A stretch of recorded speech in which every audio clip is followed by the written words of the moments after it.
remarquerez que ces gens-là montrent une image qui est quand même assez déroutante pour des personnes qui sont honnêtes et travailleuses.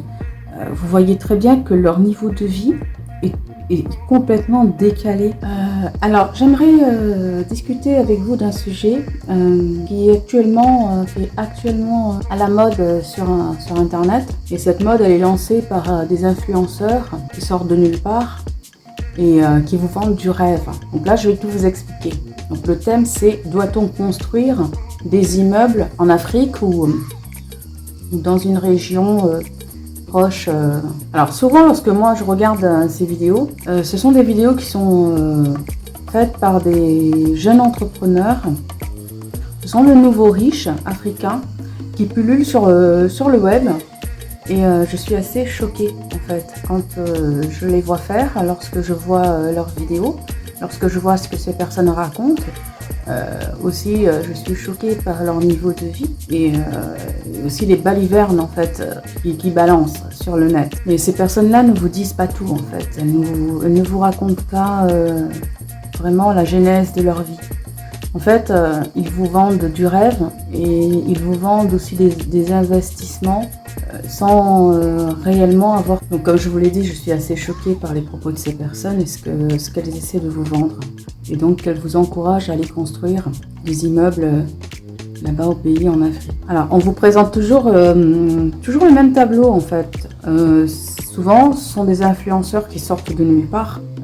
Et ce qu'ils vous cachent souvent, c'est que ces gens-là sont souvent héritiers d'une grande famille africaine ou autre diaspora de l'océan Indien, ou en tout cas du continent africain pour la plupart. Et souvent, ces gens-là se retrouvent parmi les plus riches de ces continents. Et parfois, bizarrement, ces gens-là arrivent à côtoyer les sphères qui sont assez hautes dans la société africaine. Et même pas que africaine, au niveau mondial. Ce sont des personnes qui arrivent à monter assez haut. On ne sait pas assez haut, mais on ne sait pas trop comment. Il y a toujours du flou en fait, on ne vous explique pas vraiment tous les détails de comment ils sont arrivés là. Ils vous racontent une histoire à dormir debout, que souvent ils sont tombés là-dedans lorsqu'ils étaient petits. Donc là, méfiez-vous, méfiance. Et ils vous parlent d'investir beaucoup d'argent en Afrique. Alors, bon, c'est très bien si vous avez la possibilité de le faire et que c'est ce qui vous intéresse, c'est très bien.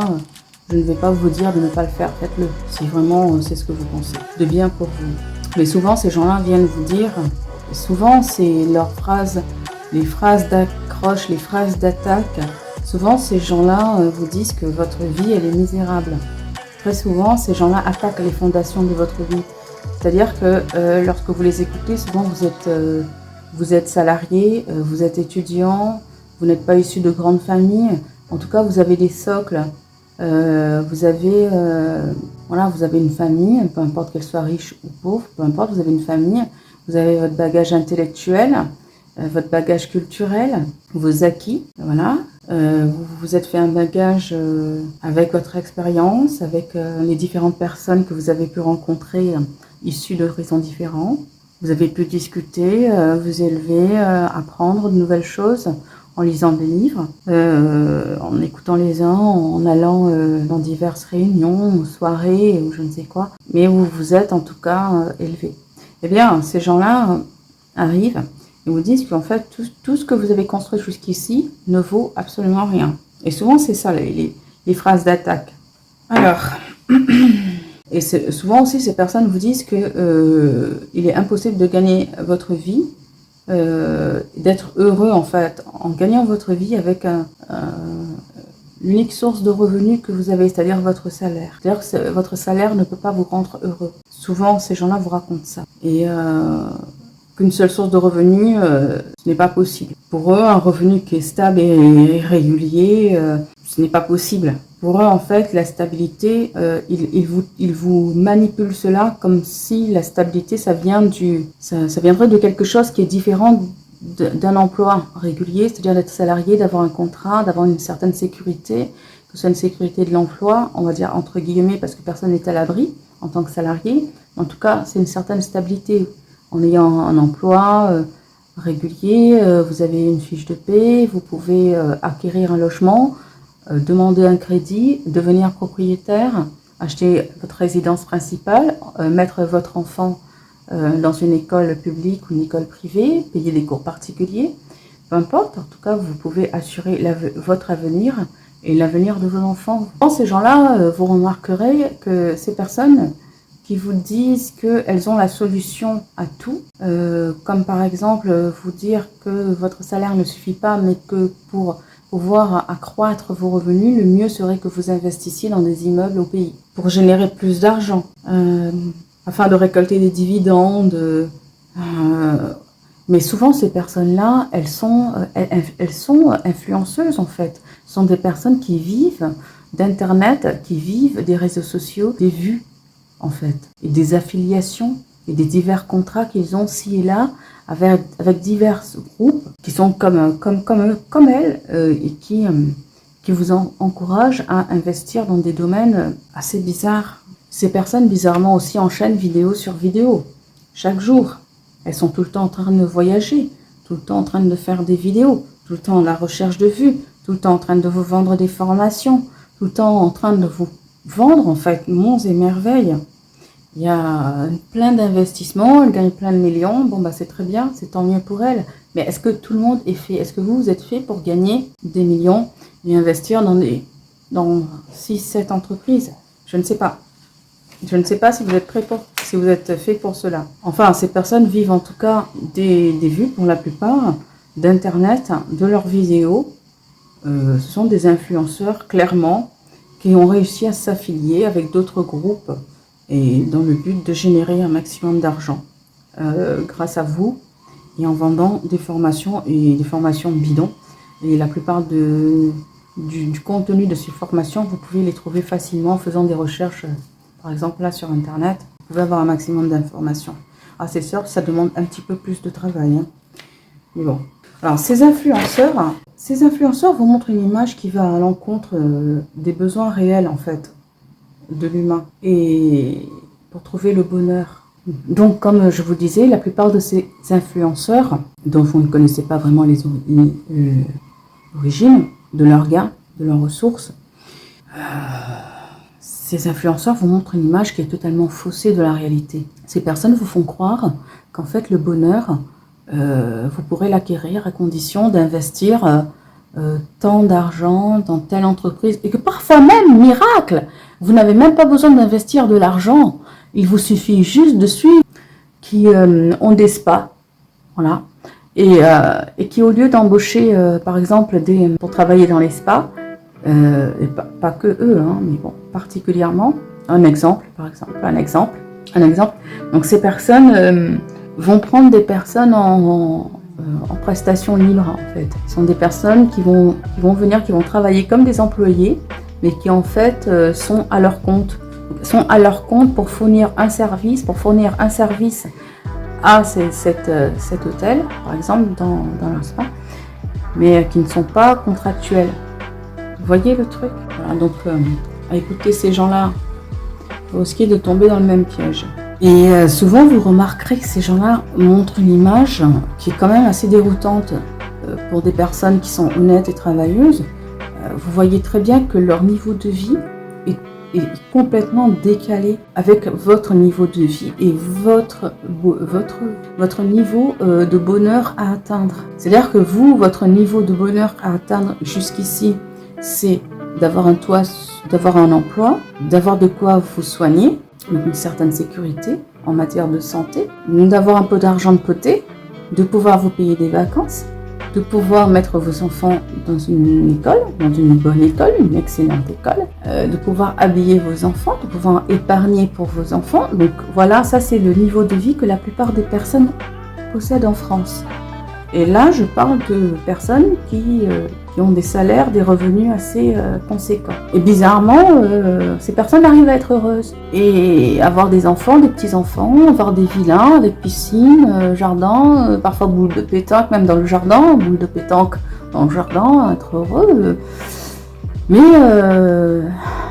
bon, pour ces influenceurs, tout ça c'est ringard, tout ça c'est nul, tout ça c'est instable, donc voilà, c'est comme en l'an 2000 où tout devait s'arrêter, quoi. Alors ces gens vous montrent souvent, comme je vous l'ai dit, une image qui va vraiment à l'encontre des besoins de l'humain pour trouver le bonheur et s'épanouir. Donc ils se montrent souvent avec de grosses montres, des voitures de luxe. Si vous avez réellement l'habitude, enfin si vous connaissez un petit peu le milieu du luxe, les gens riches, vous savez que certaines voitures de luxe valent, voilà, au moins un certain prix. Et c'est pas que la voiture, c'est aussi l'entretien de la voiture, l'assurance. Et puis aussi, ces voitures finissent un jour ou l'autre par devenir obsolètes, donc il faut toujours monter en niveau pour pouvoir, voilà, enfin vous me comprenez. Ces gens sont tout le temps avec des vêtements de marque, voilà, tout ça. Est-ce que vraiment tout ça, est-ce que vous avez vraiment besoin de tout ça? Ensuite, c'est sincèrement, si vous pensez que le bonheur, ce sont les choses que je viens de mentionner, mon accusation, quittez cette vidéo parce que sinon, si vous restez, prenez note de tout ce que je vais vous dire. Toutes ces choses-là que ces influenceurs montrent ont pour finalité, je pense, la satisfaction, un besoin matériel purement égocentrique et limité dans le temps. Et je pense que c'est ce qu'elles sont, c'est ce dont elles ont besoin, elles, pour s'épanouir. Et comme elles se sentent seules là-dedans, dans leur erreur, elles ne peuvent plus faire marche arrière parce qu'elles ont construit leur vie là sur ces erreurs.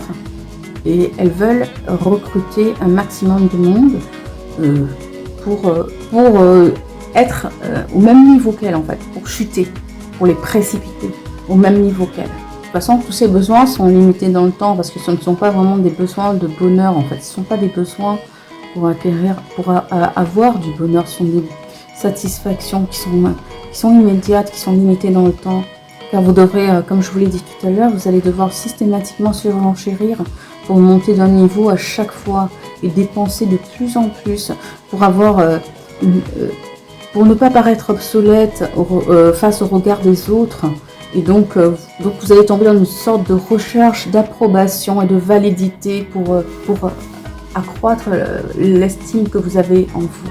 L'estime que vous avez en vous, c'est ce que vous aviez, c'est ce que vous avez en vous avant de tomber dans leur piège. Ne perdez pas l'estime que vous avez en vous, ni votre confiance en vous. Ce ne sont pas ces gens-là qui sont garants de confiance en soi. Ça, c'est ce qu'elles veulent vous vendre. Et elles vous vendent aussi de l'insécurité. On voit de plus en plus de vidéos qui vendent de l'insécurité quant au futur.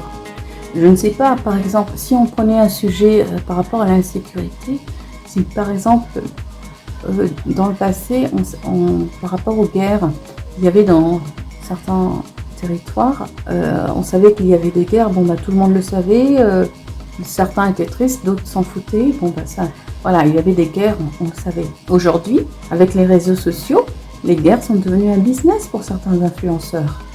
Ils se servent des guerres, des divers conflits, et même, je pense même que ces personnes-là ne sont pas totalement innocentes dans cette montée en puissance des conflits entre religions, entre ethnies, entre territoires, entre frontières. Je pense que ces personnes, finalement, arrivent à gagner de l'argent dans cette peur, en fait, qu'elles véhiculent à travers diverses images sur Internet. C'est leur gagne-pain. Avant, c'était le business des marchands d'art. Des marchands de... Bon, vous savez, comme le film avec Nicolas Cage, vous voyez de quoi je parle. C'était un business qui était réservé à un certain réseau, un certain milieu. Maintenant, on va dire que ça, c'est un petit peu maintenant, on va dire c'est le business des influenceurs. En sautant quelques étapes, c'est quasiment leur business, la peur. Alors, ces influenceurs attaquent souvent le fait que vous n'ayez qu'une seule source de revenus, comme je vous l'ai dit. Déjà, pour atteindre le bonheur, il faut savoir de quoi on parle en matière d'argent. Et souvent, ils font l'amalgame entre salaire mensuel, salaire annuel, euros, kilo-euros, richesse, histoire de bien vous embrouiller l'esprit quand ils vous parlent. Quand ils vous parlent en kilo-euros, quand ils vous parlent en salaire mensuel qui sont fous, ils vous disent jamais réellement combien ils gagnent. Et là, en fait, c'est parce que combien ils gagnent, ça dépend du nombre de petits gens qu'ils ont réussi intrapés. Puis même des fois, ils arrivent à vous montrer ils arrivent à vous montrer en fait des chiffres sur leur écran qui sortent un petit peu de nulle part et qui peuvent facilement traficoter. Alors, si vous faites la comparaison entre le niveau de vie et le niveau de bonheur personnel que ces influenceurs vous évoquent, concernant ce qui rend véritablement heureux, vous vous rendrez très vite compte que ces gens possèdent des objectifs difficilement atteignables en fait, pour des personnes lambda, honnêtes et vivant dans la simplicité. Sauf si vous prenez leur formation. D'ailleurs, n'oubliez pas, ma prochaine formation pour devenir super riche et construire des immeubles en Afrique coûtera l'équivalent de à peu près 10 000 euros. Mais avec 10 000 euros, je vous assure que vous allez devenir très riche. Bon, je plaisante. Alors, saviez-vous que la plupart des personnes vivant en France, en fait, en Europe, hein, pas qu'en France, voire un peu plus loin qu'en Europe, hein, donc en Occident, on va dire, hein, sans donner de détails, ont un revenu mensuel de 1 600 euros net par mois. 1 600 euros net par mois. Donc pour un couple, vous faites le calcul, et donc avec 3 200 euros net par mois pour un couple, c'est le niveau le plus bas. Mais bizarrement, malgré cela, ces personnes arrivent à atteindre un certain niveau de bonheur. Ces personnes-là arrivent à être heureuses. Je ne dis pas que ces personnes arrivent à s'offrir tout ce qu'elles veulent, roulant en BM, en Mercedes, voiture décapotable, possèdent 4, 5, 6 voitures. Je ne sais pas, moi, quels sont vos objectifs, mais en tout cas, je peux vous assurer que ces personnes-là arrivent à atteindre un certain niveau de bonheur. Un niveau de bonheur, pas un niveau de bonheur. Elles arrivent à être heureuses. Elles ne vivent pas forcément dans des logements sociaux. Elles n'en sont pas forcément héritières. Et avec un peu d'organisation et un peu de raisonnement, en fait, ces personnes arrivent à manger, se payer des restaurants, des vacances. Chaque année, restaurant régulièrement, j'en vois souvent. À s'habiller, porter un peu de la marque aussi, c'est plaisir.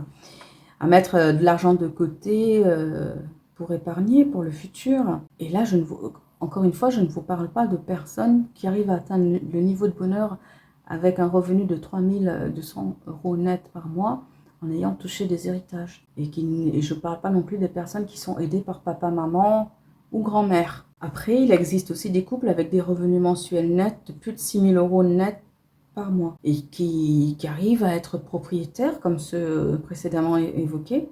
Ils arrivent à devenir propriétaires, à aller en vacances, emmener leurs enfants en vacances, à rester solvables, à épargner.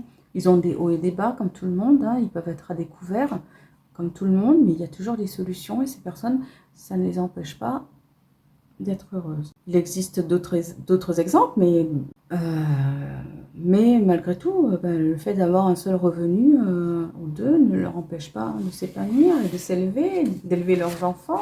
Alors, la plupart des Occidentaux, avec leurs villains, belles voitures, enfants, vacances et épargne, arrivent à passer une vie entière avec ce niveau de revenu, à être tous ces Occidentaux que vous voyez avec des villas, des piscines. Et vous croyez que ces gens-là ont 5, 6, 7 entreprises, qu'ils ont bâti des immeubles en Afrique et qu'ils arrivent à récolter chaque mois des 60 000 euros net par mois. Mais il faut arrêter d'écouter des conneries, des mensonges, c'est faux.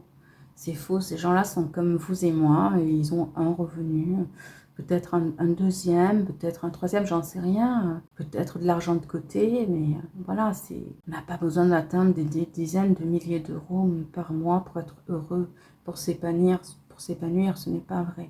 Et leurs enfants vont souvent dans des écoles publiques, des écoles privées aussi, leurs enfants font prépa, leurs enfants entrent en grandes écoles, leurs enfants font Saint-Cyr, HEC, Sciences Po, Polytech, Supinfo, enfin toutes ces grandes écoles, je ne vais pas toutes les énumérer, peut-être plus tard. Bon, voilà, est-ce qu'on a besoin d'avoir 60 000 euros, 1 million d'euros par mois pour être bien, s'épanouir? Enfin, pour terminer,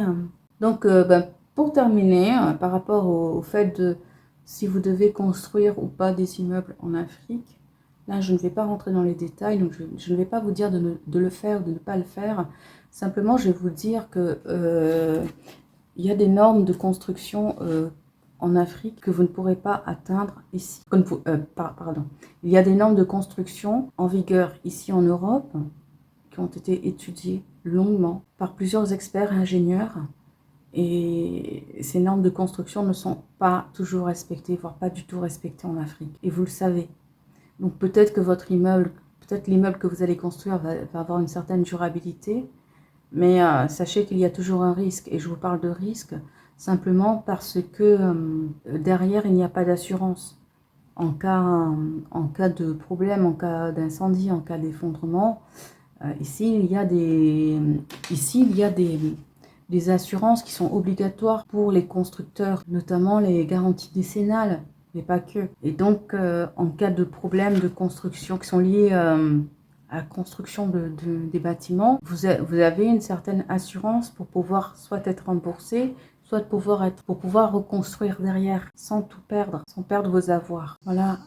En fait, ce que j'essaie de vous dire, c'est que ici, en France, en tout cas en France, on va pas dire en Europe, parce que maintenant en Europe, ça ne veut pas dire grand-chose, parce qu'il y a tout et n'importe quoi maintenant dans l'Europe. On va dire que l'accent est surtout en termes de construction d'immeubles, l'accent est mis surtout sur la sécurité, d'accord? L'efficacité énergétique aussi, et tout ce qui est environnemental. Il y a diverses normes pour régir tout ça. Et ça m'étonnerait que ce soit au Congo, en Côte d'Ivoire, vous puissiez obtenir les mêmes normes de construction assez strictes.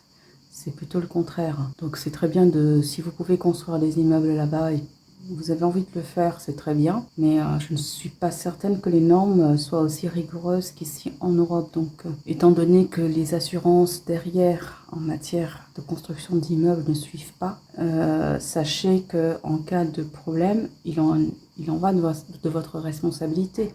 Après, si vous souhaitez prendre le risque, c'est aussi votre problème. En tout cas, une chose qui est importante, sans forcément rentrer dans les détails des normes, ce qu'il faut vraiment prendre en compte avant tout investissement dans ce type de domaine, c'est surtout, si vous avez ce genre de projet, n'allez pas faire confiance à une personne de votre famille. Donc n'allez pas donner votre argent à une personne de votre famille, même si vous l'estimez énormément. Et particulièrement si vous n'avez pas la possibilité de vous rendre sur place régulièrement pour contracter, pour surveiller l'avancement des travaux et pour discuter aussi avec les constructeurs et les différents intervenants. Donc même si vous n'y connaissez rien, même une personne qui n'y connaît rien en construction, vous avez suffisamment d'intelligence pour pouvoir éventuellement déceler des vices qui sont cachés. Ça, j'en suis sûre et certaine. Ensuite... Alors vous savez qu'on est aussi dans un monde qui évolue, donc lorsque vous voulez construire des immeubles en Afrique, c'est très bien. Ici, sachez que au-delà d'un certain nombre d'étages, bon, l'ascenseur était obligatoire. Il y a aussi l'accessibilité aux personnes handicapées. Pour vous donner un exemple, même en Europe, ici, donc en France, il y a eu des immeubles très récents qui ont été construits. Donc, ce sont des immeubles que peuvent acquérir des personnes qui sont assez fortunées, assez riches. Et donc, certaines personnes n'avaient pas la possibilité d'acheter certains des appartements parce qu'elles sont situées en centre-ville, donc c'est assez huppé, donc c'est très onéreux. Et donc, ces personnes ont pu loger dans ces appartements en devenant locataires. Eh bien, je peux vous dire que ces personnes, elles étaient valides. Lorsqu'elles sont rentrées dans ces appartements, elles étaient valides, mais certaines personnes sont assez hypocondriaques, on va dire.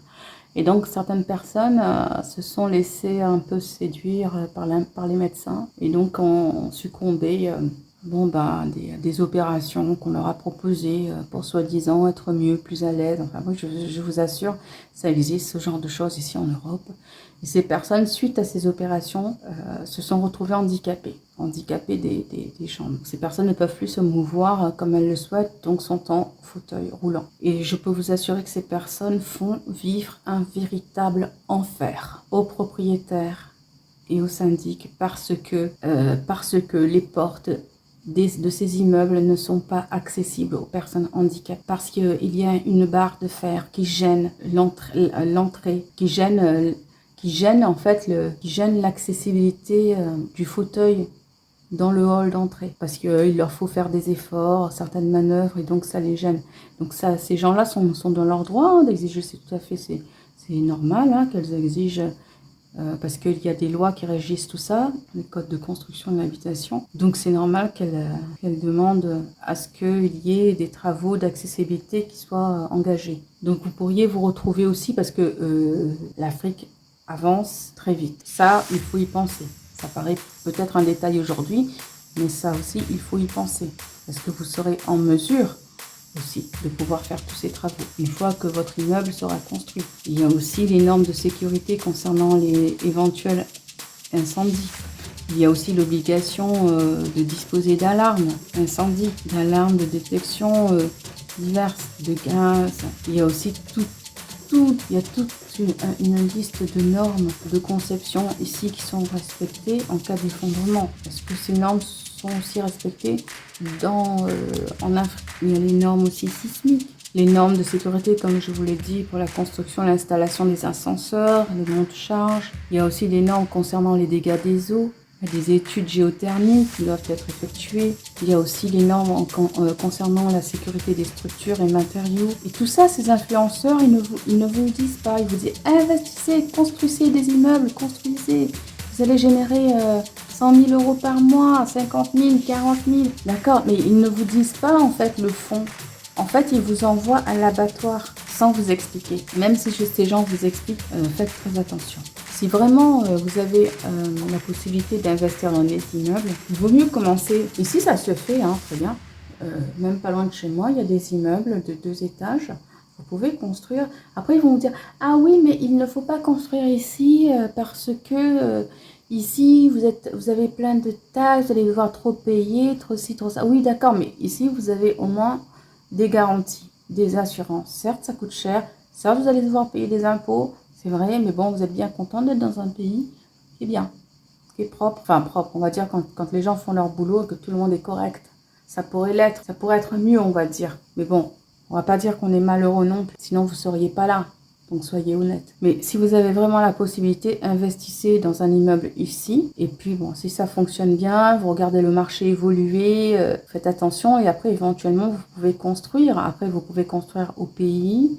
Mais sachez que voilà, il y a quand même certaines responsabilités à prendre en considération pour ne pas vous faire avoir et ensuite perdre tous vos avoirs. Parce que si vous perdez tout là-bas, il n'y a personne qui va être derrière vous, personne qui va vous représenter.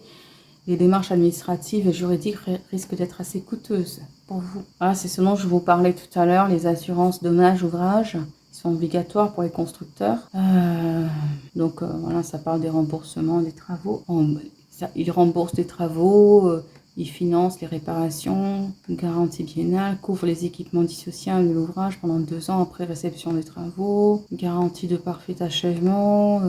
En fait, ils vous disent que oui, effectivement, il y a des assurances. Donc, si les influenceurs arrivent et vous disent oui, investissez parce qu'il y a des assurances, sachez que ces assurances, elles sont pas, vous n'en trouverez pas très facilement. Alors qu'ici, bon, c'est dans le contrat. Avant même de commencer à construire quoi que ce soit, l'assurance est déjà là. Ensuite, elles sont pas du tout robustes. En cas de problème, vous allez savoir ce que c'est que le problème. Surtout s'il y a des vies qui sont engagées.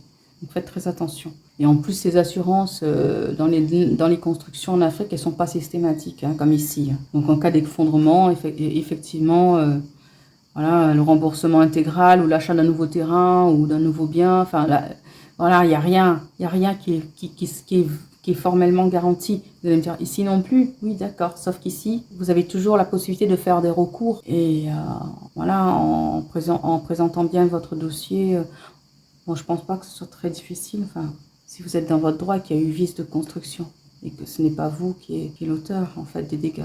Comme je vous l'ai dit, les assurances sont obligatoires. En plus, vos constructeurs en Afrique ne sont pas obligés d'avoir accès à ces assurances de couvrent les risques de construction. Et en plus, c'est, comme je vous l'ai dit, moins efficace sur le long terme. En fait, en Afrique, c'est très bien. Même c'est peut-être même une bonne idée. Si vous êtes prêt à prendre le risque, c'est une bonne idée de construire en connaissance de tous ces risques.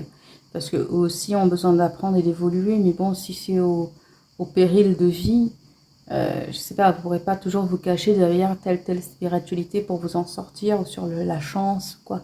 Ça marche pas toujours, ça, hein. Quand il y a des vies humaines qui sont engagées, attention, faites très attention. Ensuite, concernant les locataires, il n'y a pas les mêmes assurances. Je ne sais pas si vous avez déjà mis en location des biens immobiliers ici en France, mais sachez que lorsque vous avez recours à une agence de location, vous avez également certaines garanties qui vous permettent d'encaisser des loyers, même si votre locataire devient insolvable. Ça existe. Et donc c'est une garantie que je ne pense que vous ne trouverez pas forcément là-bas au pays. Donc si vous avez la possibilité de commencer par investir ici dans des biens immobiliers, faites-le ici pour commencer. Et après, si vous le pouvez, mais sans engager votre bien-être et votre bonheur, faites passer les autres après, le pays après, surtout si vous ne vivez pas et que vous vous rendez au pays assez rarement. Maintenant, si vous vivez sur place et que vous avez l'intention d'investir dans la construction d'un immeuble, que vous avez la possibilité de surveiller, que vous avez des connaissances en bâtiment, alors à ce moment-là, oui, si vous avez la possibilité de suivre les travaux et de faire respecter certaines normes, que vous avez un regard sur les matériaux qui sont utilisés et que vous arrivez à bien manager toutes les équipes et coordonner ces équipes pour qu'elles travaillent ensemble en sécurité pour la sécurité de vos locataires et de l'immeuble, oui, à ce moment-là, oui, faites-le. Si vous avez cette possibilité, faites-le. Particulièrement si vos locataires en Afrique ne paient pas le loyer, je ne sais pas trop comment vous risquez de procéder, hein, en fait. Ça risque d'être compliqué au niveau légal, ça risque d'être assez long, assez coûteux. Par contre, au Kenya, ce que je vois, c'est que les lois encadrant les relations entre propriétaires et locataires sont en constante évolution. Donc, si vous avez la possibilité d'investir au Kenya, au Kenya, peut-être au Nigeria aussi, faites-le, mais toujours dans le cadre de ce que je vous ai expliqué. Donc toujours vous protégez-vous d'abord, protégez vos locataires, protégez vos avoirs, vos acquis, et puis ensuite vous investissez. Vous n'allez pas construire des immeubles n'importe où en faisant confiance à n'importe qui de votre famille. Il vaut mieux passer par une entreprise, que vous puissiez aussi suivre l'avancement des travaux, d'accord? Bon, après, ils vous disent qu'il existe plusieurs solutions en cas de loyer impayé, en passant par des médiations et tout. Mais bon, je pense pas que ce soit une solution. Pour moi, ce sont des histoires qui vont perdre du temps. Non, pour moi, ça, c'est pas des solutions viables. Donc, avant de croire tous ces influenceurs et de mettre en application tout ce qu'ils vous racontent, soi-disant qui sont spécialisés en business, sachez que la plupart ont des parents bien placés au pays, ont été placés dans des réseaux particuliers, ou bien ils sont tombés dans le dropshipping à un moment opportun avec des stratégies marketing bien ficelées par de grands groupes dont l'objectif est de fluidifier l'argent. Donc si fluidifier l'argent, je ne vais pas rentrer dans les détails pour vous expliquer ce que c'est, je pense que vous allez comprendre tout seul. Et donc l'objectif, la finalité, c'est de rendre l'argent totalement immatériel. En fait. Donc ces gens-là travaillent pour ce type d'entité. Et là, c'est pas une histoire de carte, de voyance, de médiumnité ou quoi, c'est logique. C'est l'avenir. C'est l'avenir que ces gens-là veulent. Donc continuez à les écouter. Eux, ils seront toujours à l'abri parce qu'ils marchent avec ce système. Par contre, vous, faites attention. Ces gens-là, comme je vous l'ai dit, ils fréquentent toujours des politiciens, ils ont un niveau de vie qui est très différent du vôtre. C'est pas vous qui voyagez en business, en première, en avion privé, qui génèrent des millions, c'est pas vous qui avez besoin d'avoir je ne sais combien pour 1 million d'euros de montres. Mais même ça en est ridicule. Mais comment est-ce qu'on peut se dire même, je ne crache pas sur les influenceurs, mais comment même on peut se dire influenceur et montrer aux gens que c'est beau d'avoir pour 1 million d'euros de montres. Mais comment peut-on avoir 1 million d'euros de montres alors que la plupart de ces mecs-là, c'est quoi? C'est à la base, c'est des quoi? C'est des... Enfin, je veux pas être vulgaire, mais bon, ça commence par peigne. Le reste, vous allez vous terminer, hein, ça se limite à une lettre sur le clavier. Bon, voilà quoi, je sais pas, je comprends même pas que ces gens existent encore en 2024. Ces gens ne sont pas des influenceurs, ces gens ont mauvaise influence sur vous, ce sont de la racaille. Ces gens-là sont vraiment, ce sont des personnes qui sont à fuir pour moi. Si vous aimez les écouter, alors prenez simplement des conseils qui vous semblent opportuns, intéressants pour vous faire évoluer. Prenez note, mais surtout n'écoutez pas, ne prenez pas pour argent comptant tout ce que ces personnes racontent. Pensez-vous qu'il soit sain même pour vous de posséder 7 entreprises digitales, 5, 6, 7 entreprises digitales, générer des milliers d'euros chaque mois pour être heureux? Vous pensez vraiment que c'est ça le bonheur? Vraiment? Vous pensez que vous avez besoin de 60 000 euros, 70 000, 100 000 euros net par mois pour être heureux? Si c'est ça, c'est qu'il y a vraiment un gros problème chez vous, hein. Il faut vraiment vous remettre en question. Après, si vous arrivez à les générer parce que vous êtes stratège, parce que vous êtes ambitieux, parce que vous avez l'esprit d'entrepreneuriat et que l'argent arrive chez vous, voilà, parce que travaillez, vous faites les choses pour, c'est tant mieux pour vous. Prenez votre argent et puis faites-en ce que vous voulez. Mais par contre, ne donnez pas le mauvais exemple. Voilà, l'unique question que vous devez vous poser, c'est est-ce que générer autant d'argent que ces influenceurs vous montrent, est-ce que vous avez vraiment besoin de tout cet argent? Est-ce que vous avez réellement besoin de construire des immeubles au pays pour être heureux?